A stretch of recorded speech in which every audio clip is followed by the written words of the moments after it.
COVID-19 really brought to light a very interesting paradox that humanity faces. Liberty versus security. How do we stay safe against global pandemics, and how do we stay free as governments and corporations gain better technology and more of our data? These two challenges are inherently contradictory, as we see.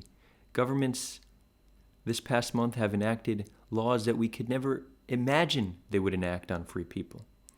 You're not allowed to leave your home. Our phones are tracked to see if we leave our home. These are things that we would never imagine happening in a democracy, and yet we've accepted it.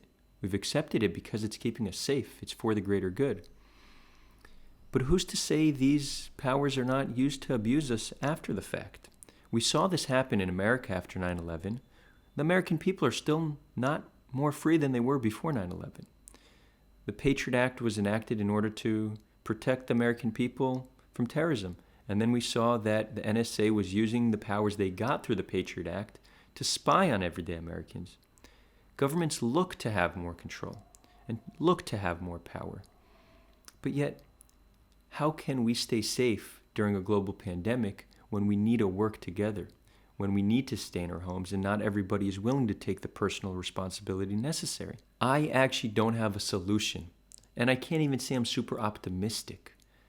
I just see this as a great challenge because, yes, during global pandemics, we do need to stay in our homes. We do need to take certain precaution to keep ourselves safe. And obviously, the best solution would be for us to have personal responsibility and not need the government to enforce these laws. But that's simply not the reality we're living in, not in most countries at least.